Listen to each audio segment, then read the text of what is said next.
스가랴 3장 1절만 읽겠습니다. 대제사장 여호수아는 여호와의 천사 앞에 섰고 사탄은 그의 오른쪽에 서서 그를 대적하는 것을 여호와께서 내게 보이시니. 러시아의 대문호였던 톨스토이는 젊은 시절에 전쟁과 평화, 안나 카리나, 부활 등과 같은 대작을 남겼습니다. 그는 큰 성공을 거둔 다음에 인생의 공허감과 죄책감을 깊이 느꼈습니다. 그래서 그때 그는 이렇게 고백했습니다. 나는 모든 것을 가졌지만 삶의 의미를 찾지 못했다. 내가 매일 죄를 짓고 있다는 것을 알면서도 그것을 멈출 수 없었다. 내 안에는 두 마음이 있었다. 하나는 선을 사랑하고 진리를 추구하려는 마음, 다른 하나는 죄를 사랑하고 자기 자신을 숨기려는 마음이었다. 그는 그의 참으로에 이렇게 고백하고 있습니다. 이것은 마치 사도 바울이 외친 말과 같습니다. 사도 바울은 로마서 7장 24절에 오호라 나는 공고한 사람이로다. 이 사망의 문에서 누가 나를 건져내려. 이것은 오늘 우리의 고민이기도 합니다. 왜 나는 선을 향하고 바르게 살고 싶은데 계속 죄를 짓고 있는가? 어떻게 하면 죄로부터 벗어날 수 있을까? 이 사망의 몸에서 어떻게 벗어날 수 있을까 하는 문제. 아마도 이 문제가 인류가 측면한 가장 큰 문제가 아닐까 생각합니다. 우리는 선을 향하고 바르게 살고 싶은데 하는 순간 죄를 생각하는 것도 늘 어떻게 이와 같은 상태에서 벗어날 수 있는가? 오늘 저는 이 문제에 대한 해답으로 스가랴 3장 7절부터 5절의 말씀을 본문으로 선택했습니다. 그 이유는 성경 전체에서 복음을 가장 명확하게 한 폭의 그림처럼 보여주기 때문입니다. 그래서 어떻게 우리가 하나님 앞에 오게 되는지 아주 명확하고 분명하게 우리에게 보여주고 있습니다. 먼저 오늘 본문 말씀에 기록된 스가랴서의 배경을 보면 그렇습니다. 기원은 586년 유다가 바벨론에 의해서 멸망당합니다. 그리고 성전은 파괴되고 백성들은 바벨론의 포로로 잡혀가게 됩니다. 그리고 기원전 538년에 바벨론을 무너뜨린 페르시아 왕 고레스가 칙령을 내려서 유대인 포로들에게 예루살렘으로 귀환할 것과 성전 건축을 허용하게 됩니다. 그때 첫 번째 귀환한 그룹이 스룹바벨과 여호수아가 중심이 돼서 42,000명 정도가 예루살렘으로 귀환하게 됩니다. 그리고 기원전 520년경 귀환 후 18년이 지났지만 백성들은 가나안 또 그 주변 사마리아 사람들의 적대적인 세력 등으로 실망감 속에서 성전 건축은 중단되고 영적인 열정도 식고 있게 됐습니다. 스가랴는 이런 상황 속에서 하나님께로부터의 환상과 예언의 말씀을 받아 백성들을 격려합니다. 그래서 오늘 본문 말씀은 하나님께서 보여주신 8가지 환상 가운데 4번째 환상에 해당됩니다. 스가랴서 전체의 중심 메시지는 회개하라는 겁니다. 스가랴 1장 3절 내가 너희에게로 돌아가리. 너희가 내게로 돌아오면 내가 너희에게로 돌아오리. 회개할 때 하나님께서 어떤 은총을 베푸시는지 오늘 본문 말씀에서 기록하고 있습니다. 오늘 성경 말씀을 보면 가장 먼저 하늘의 법정 장면이 나옵니다. 대제사장 여호수아가 나옵니다. 그는 모세의 시종이었던 여호수아가 아닙니다. 바벨론 포로에서 예루살렘으로 귀환할 때 백성들을 인도하는 대제사장 여호수아입니다. 그리고 여호와의 천사가 나오는데 이는 성육신하기 이전의 예수 그리스도를 나타냅니다. 그 이유는 창세기 16장이나 창세기 22장, 출애굽기 3장에서 여호와의 사자가 여호와 또는 하나님으로 불리우기도. 그래서 대부분의 학자들이 이 여호와의 천사를 성육신하기 이전의 그리스도로 해석합니다. 그리고 또 하나는 사탄이 나옵니다. 이 사탄이 여호수아를 대적하는 모습으로 나옵니다.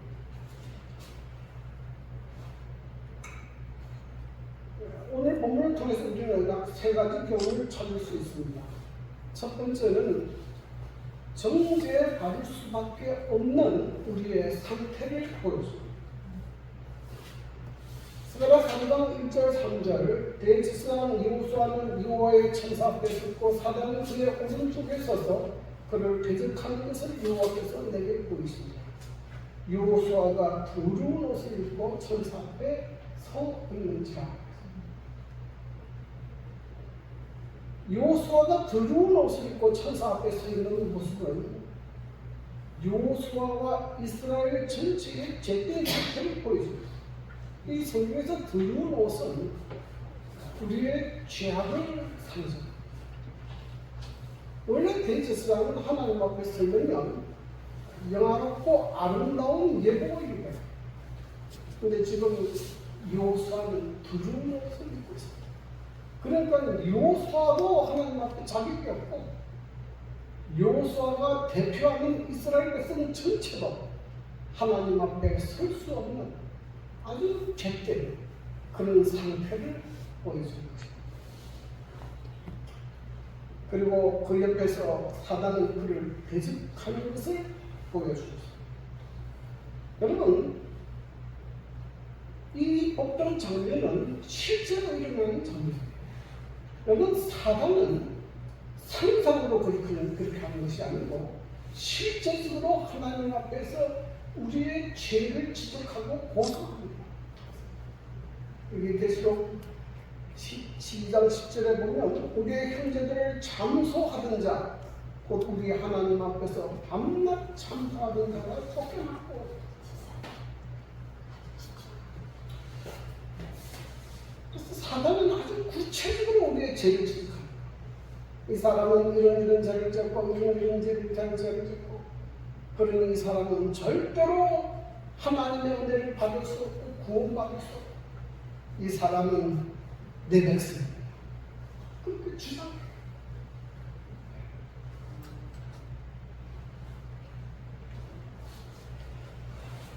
사단이 이렇게 우리를 참소하는 이유가 뭐냐면, 사단은 하나님 앞에서 우리를 참소해서 우리를 낙심시키고 하나님과의 관계를 무너지게 하고 끊어지게 하는 것이 그 목적.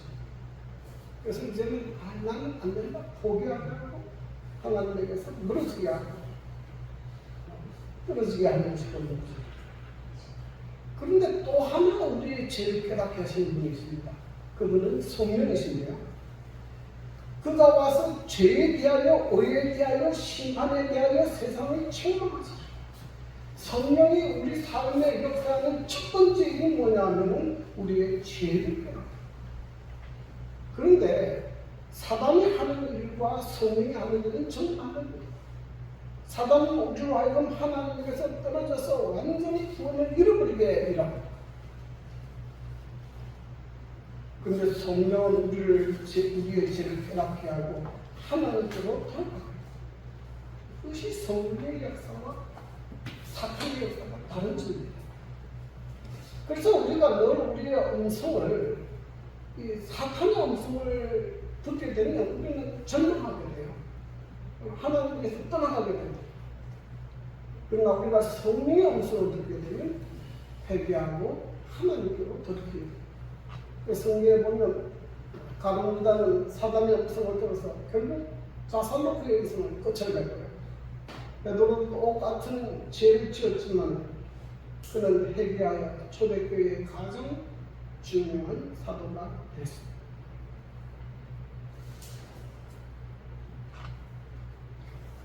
자, 그래서 우리의 삶에 하나님의 역사가 일어나려면 제일 먼저 죄를 깨닫고 회개하는 일이 가장 먼저 돼요. 이 역사가 무슨? 근데 여기에 복음이 안 있어요.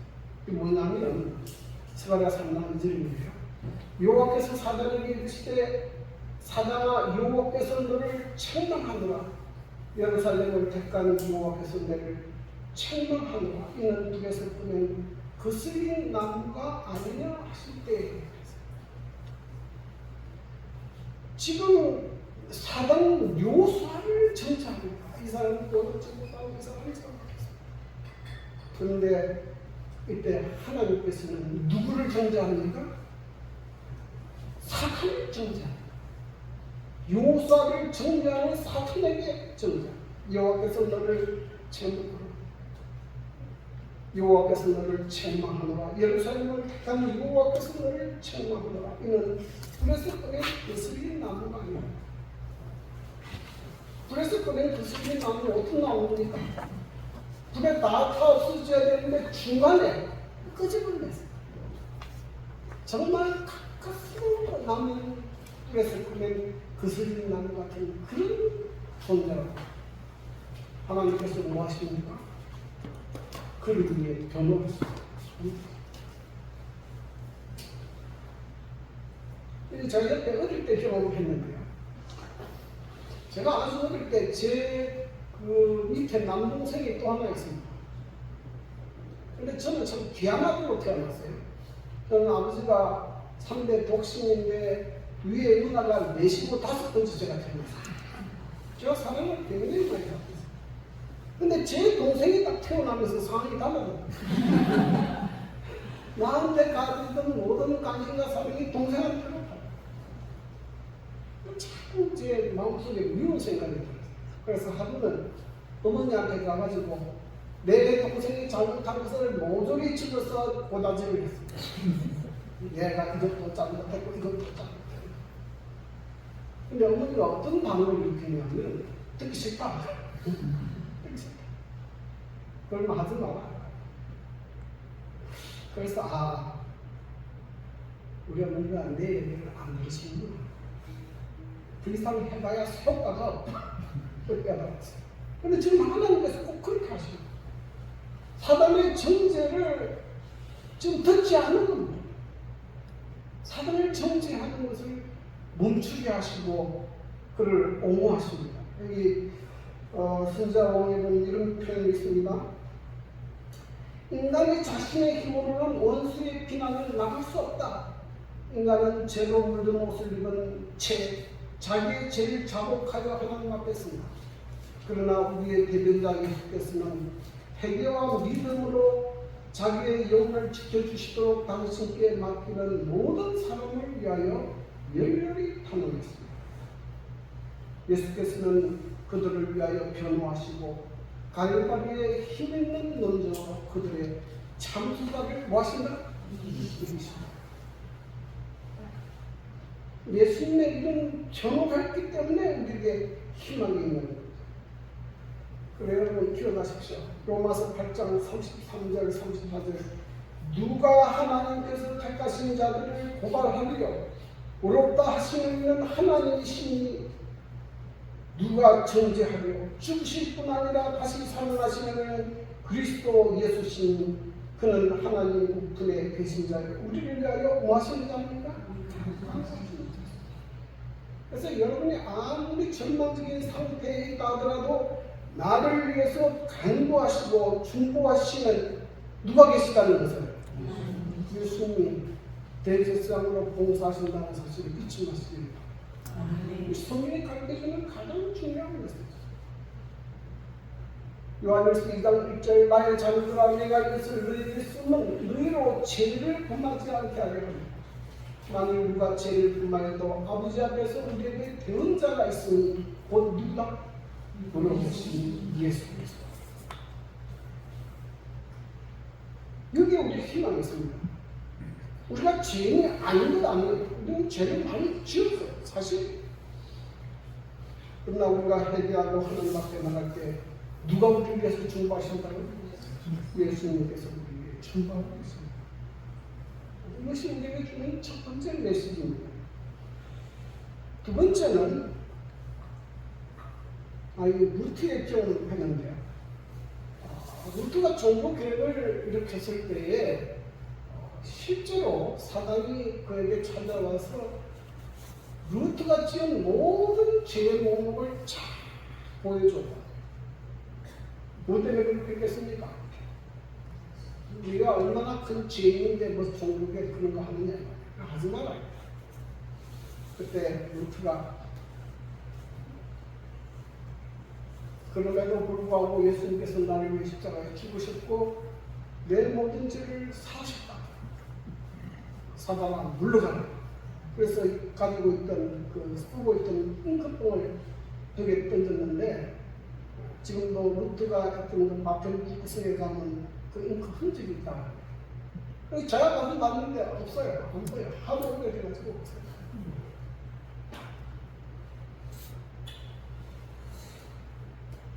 두 번째 이 메시지가 우리에게 주는 중요한 기회는 예수님께서 죄에 들은 옷을 벗기시고 우리의 옷을 입히신다는 것입니다.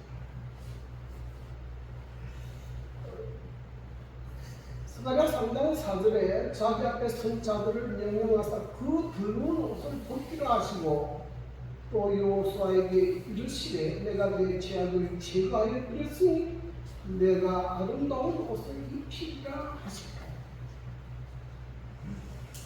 여러분 인간이 가지고 있는 가장 큰 문제는요, 인간은 죄를 짓고 그 결과로 죄의 옷을 입지만은 인간 스스로의 힘으로는 그 죄의 옷을 벗을 수가 없다. 지금 우리가 그렇게 살고 있지 않습니까? 우리가 하루 종일 사는 것 가운데 거의 우리 생각이나 또 행동으로 죄 아닌 것이 없을 정도로 우리는 죄에 묻어있어요. 제때 생각을 하고 그런 마음을 갖고 있어요. 죄가서 하나님을 향해 삽니다 하지만 마음에는 탐욕과 성공과 인생에 대한 그런 것들이 쫙 깔려있어요. 못 벗어납니다. 죄의 몸을 가지고 있어요. 그래서 여러분 이것을 어떻게 해결하느냐. 바울이 고백하지 않습니다. 이 사망의 몸에서 어떻게 누가 나를 건져낼 것인가. 창세기 3장에 보면 아담 하와가 범죄한 다음에 죄를 지으면 수치스럽잖아요. 들키면 안 되니까. 그러니까 뭐 했습니까? 무화과 나무로 이 칼을 뼈었어요. 자기 수치를 가리려고 했지만 뭐 할 수가 없었어요. 수치를 가릴 수가 없어요. 이사야 64장 6절 우리의 의는 다 더러운 옷 같으며 우리는 다 잎사귀같이 시들므로 우리의 죄악이 바람과 같이 우리를 몰아가며 우리의 의는 더러운 옷 같다. 인간의 선행이 우리의 죄를 가릴 수 있는가? 때때로 사람들은 자기가 가진 선행으로 자기의 죄를 가리려고 가는 거야. 이 장발장 이야기에 보면 그 위에 나오는 주인공이 빵 하나 훔친 죄로 19년을 감옥에 있었어요. 그래서 나중에 탈옥을 해요. 탈옥을 해서 이름을 개명하고 아주 좋은 선한 일을 많이 하고 근데 그가 나중에 탈옥해서 개명해서 좋은 일, 선한 일을 많이 하는데 그것이 그가 앞에 저지른 죄를 없앨 수 있느냐? 죄는 죄고 선행은 선행이에요. 죄가 절대로 뒤에 있는 선행으로 없어지지 않아요. 그러므로 우리의 힘과 우리의 노력으로는 절대로 죄를 없앨 수 없습니다. 이것이 성령의 말이에요. 우리는 우리의 노력으로는 이 죄에서 벗어날 길이 없어요.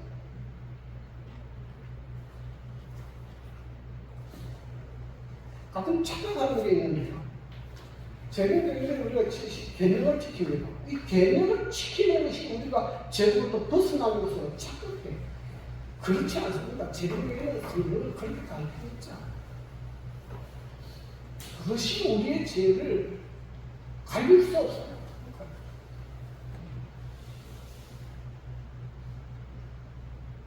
그런데 이것을 누가 벗겨주십니까? 하나님께서 우리를 죄를 벗겨주십니다. 언제 벗겨주십니까? 요한일서 1장 9절에 만일 우리가 우리 죄를 뭐하면? 자백하면 그는 믿으시고 의로우사 우리 죄를 사하시며 우리를 모든 불의에서 깨끗게 하십니다. 우리가 하나님 앞에 나가서 우리의 죄를 자백하면 하나님께서 우리의 죄를 용서해 주십니다. 왜 그렇습니까? 하나님께서 그 아들 예수 그리스도를 통하여 이미 우리의 죄악의 짐을 지시고 갚으시기 때문에 하나님께서는 우리의 죄를 용서하실 수 있습니다. 여러분 성경 가운데 참 가장 아름다운 이야기 가운데 하나가 누가복음 15장에 나오는 탕자의 비유입니다. 그 이야기를 살펴보면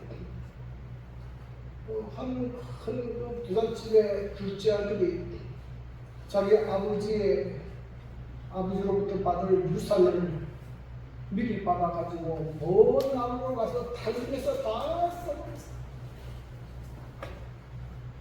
그리고 나중에는 거지가 돼가지고 돼지를 치고 돼지가 먹는 시험 열매를 먹고 있다가 너무 귀찮으니까 우리 집에 옛날에 살 때 좋은 것도 이렇게 안 살았는데 내가 이게 뭐야?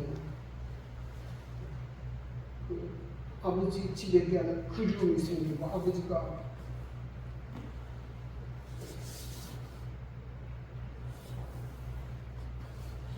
보고 싶은 그런 마음이 생깁니다. 그래서 이제 이 아들이 아버지께로 가요. 그는 아들이 되기 위해서 가는 거 아니에요. 그는 생각하기를 나를 품꾼의 하나로 여기시오. 그런데 아버지는 그 아들을 보자마자 달려가서 끌어안고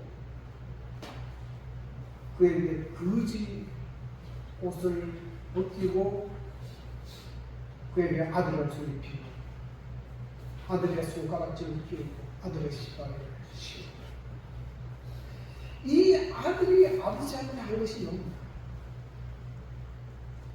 이 아들이 가지고 나간 돈을 갚았습니까? 이 아들이 아버지한테 한 게 뭐예요? 이 아들이 아버지한테 그것은 아버지 내가 잘못했어. 내가 아버지께 죄를 줬어. 그것이 아들이 한 것이 위입니다. 우리가 하나님께서 우리에게 원하는 가장 귀한 것은 하나님께서 정말 상한 심령으로 회개하고 하나님 앞에 돌아오는 것을 바라시지 다른 무엇을 바랍니다. 정말 내가 잘못했어.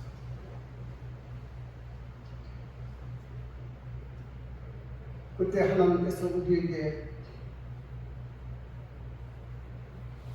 우리의 죄를 용서하실 뿐만 아니라 주님께서 이 땅에 계셨을 때 하나님의 율법에 완전히 순종함으로 이루신 그 의의 옷을 우리에게 옷입혀 주신 거죠. 네.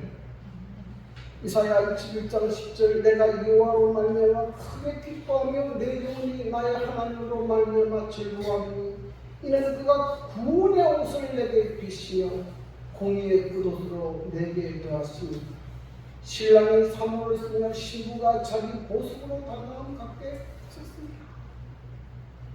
가장 귀한 복음, 하나님께서 은혜로 우리의 죄를 사하시고 당신의 거룩한 의로 우리를 은립해 주신다. 이것이 속에 나타나 있는 가장 중요한 복음.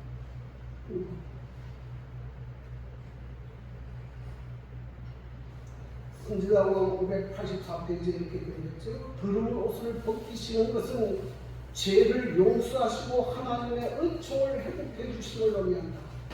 새 옷은 그리스도의 입혀주시는 의를 나타냅니다.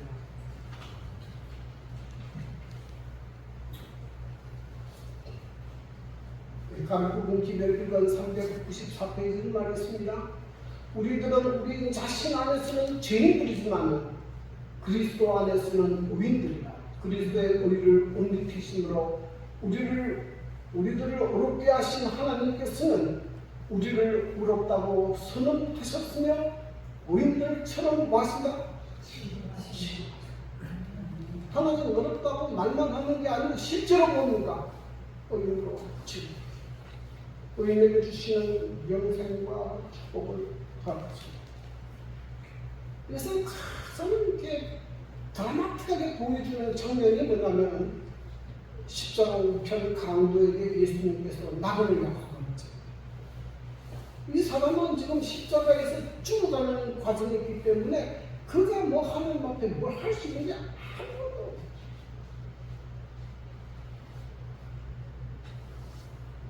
그는 회개하는 심정으로 주님을 불러서 주여 당신의 나라에 임하실 때 나를 주세요.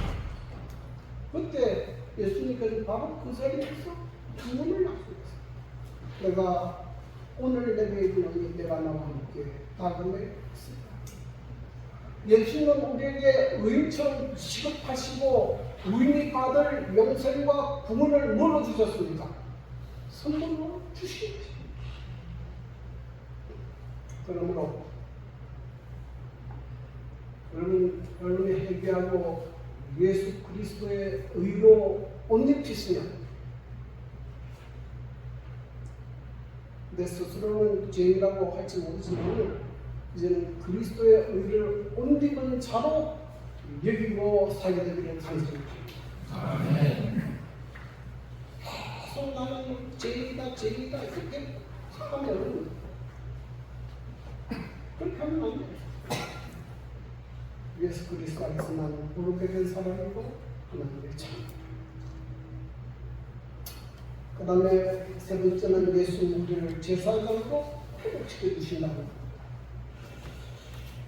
스가랴 3장 5절에 보면 내가 말하되 정결한 감을 그의 머리에 씌우소서 하며 곧 정결한 감을 그 머리에 씌우며 옷을 입히고 여호와의 천사는 그 곁에 서리라. 그 다음에 하나님께서 여호수아에게 정결한 관을 그 머리에 씌우도록 했습니다. 이 정결한 관은 무엇인가?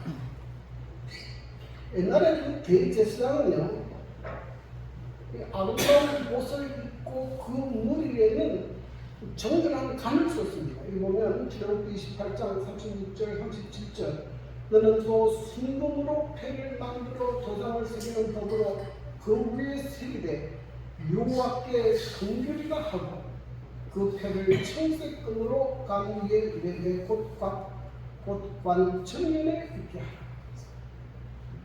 그래서 이 청년은 이거 무엇을 의미합니까? 이것을 대제사장 여호와를 다시 봅니다. 제사장 직분으로 회복시켜주는 것을 봅니다. 다시 하나님께서 이어서 제사장 인정해 주시는 것을 봅니다.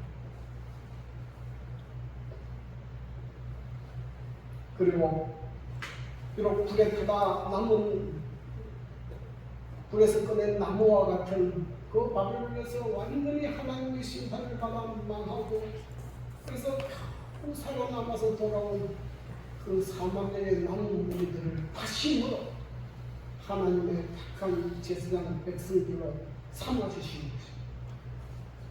그 장면.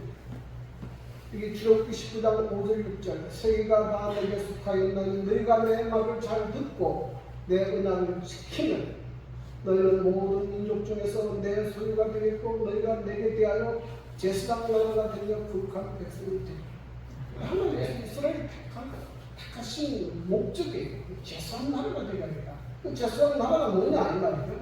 제사장 나라는 하나님과 세상 사이의 중재자가 되어 뭘 드러내는 것입니까? 하나님의 품성을 드러내는 것입니다. 하나님이 어떤 분이고 얼마나 선하시고 얼마나 좋으신 분인가 드러내는 것입니다. 그래서 여기 이방의 빛이 되게 하는 것입니다. 모든 이방 사람들에게 하나님의 신하심을 드러내는 것입니다. 하나님께서 이스라엘을 택한 목적이었습니다. 그런데 이스라엘이 사명을 감당했습니까? 못했습니까? 이 사명을 감당하지 못했어요. 그들은 결정적으로 예수님을 십자가에 못 박아 죽였고 또 복음을 전하는 스데반을 돌로 쳐 죽였습니다. 그래서 하나님께서 이스라엘 백성에게 주신 은혜의 기간이 다니엘서 9장의 70주의 연을 공부하면 그때 끝나게 됐어요. 스데반을 죽였을 때 이스라엘 백성에게 주어진 하나님의 백성으로서의 은혜의 기간이 끝이 납니다. 그렇죠. 지금 이스라엘 백성은 하나님의 택한 선민도 아니고 아무런 의미가 없어요. 지금 우리가 이스라엘 나라를 가만히 보면 저렇게 악할 수가 없어요. 그렇게 악할 수 없죠. 보십시오. 이방 나라고 애고 어른고 다 때려 죽일 거예요. 그렇게 하는데 그 이방 사람들이 하나님 믿겠습니까? 아니죠. 그러니까 그들이 어떻게 됩니까? 하나님의 은혜에서 끊어집니다. 하나님의 품성을 드러낸 것이 아닙니다. 자, 그러면 오늘날 그 사명이 누구에게 넘어갔는가? 베드로전서 2장 9절 너희는 택하신 족속이요 왕같은 제사장들이요 거룩한 나라요 그의 소유가 된 백성이요 이는 너희를 어두운 데서 불러내어 그의 기이한 빛에 드러나게 하시니 아름다운 덕을 선포하게 하여. 이게 너희는 누굽니까? 누구예요? 예수를 믿는 하나님의 백성들. 이제는 예수를 믿는 하나님의 백성들이 하나님의 택하신 백성들이고 제사장들이고 거룩한 나라. 이들을 통해서 뭐가 나타나요? 하나님의 품성과 하나님의 선하심, 하나님의 구원의 길이 온 세상에 전해지게 됩니다. 이것이 오늘 하나님께서 우리에게 주신 길입니다. 그런데 여러분, 우리 자신이 하나님께서 택하신 제사장들이요 거룩한 나라 그의 소유된 백성이라는 사실을 잊지 마시게 되기를 간절히 바랍니다. 오늘 말씀을 보면 우리 스스로의 힘으로는 절대로 우리는 우리의 죄된 상태에서 벗어날 수 없어요. 그러나 하나님께서 은혜로 회개하고 하나님 앞에 나오는 모든 사람들의 죄를 용서하시고 당신의 극한 은혜로 우리를 얹히시고 그리고 다시 하나님의 극한 백성으로 제사장 나라로 삼으셨어요. 여러분, 주님께서 우리에게 주신 이 거룩한 오히려 이 거룩한 제사장 직분을 절대로 잊지 말게 되기를 간절합니다. 이게 얼마나 중요합니다. 어떤 경우에 어떤 경우 이 어려운 것을 벌써 던지지 말게 되기를 간절합니다. 우리 우선 서북교회가 집사님들이 저는 확실히 잘 모르지만은 처음으로 전도에 비슷한 걸 한 거예요. 지금 우리가 참 다행히도 박종기 원장님이라는 분이 계시는데 그분은 옛날 에덴 유한 병원장을 꽤 오래 했습니다. 하니까 몇 년 하시는지 모르지만 10년 이상 하셨어요. 근데 그분이 지금 나이가 제가 알기로는 거의 90에 가까운 정도로 지금 나이가 많으신데도 지금 제주도에서 와서 이제 건강을 그 현대 스님들을 치료하는 병원을 지금 개원하시고 우리 특별히 우리 그 최기사님 아들하고 우리 차은선 집사님이 같이 동행하고 있습니다.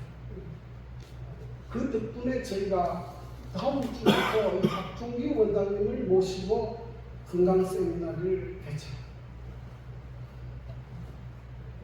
이것은 하나님께서 우리에게 주신 이 건강에 관한 기술이 얼마나 좋은지를 가르쳐주는 것이 우리에게 전하는 것입니다. 그래서 우리가 처음으로 팜플렛을 천장 만들고 뭐 나름대로 처음 하는 거니까 좀 실수도 있고 미숙하기도 하겠지만 작가로는 원리죠. 그래서 이 교회가 이제 선한 감회를 끼치는 겁니다. 교회는 하나님께서 우리끼리 예배보다고 만들어 놓은 장소가 아니고 이 교회가 선한 감회를 끼쳐서 주변에 있는 사람들에게 하나님의 복음과 사랑을 나타내는 것이에요. 그것이 교회의 존재입니다. 그래서 처음으로 지금 그 일을 시도합니다. 그 일을 위해서 기도해 주시고요.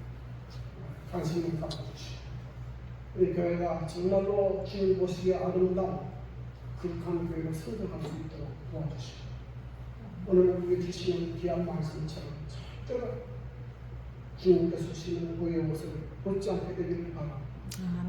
하나님께서 우리에게 주시는 귀한 재성을 잊지 않게 되기를 간절히 바라면서 오늘 말씀을 마치겠습니다.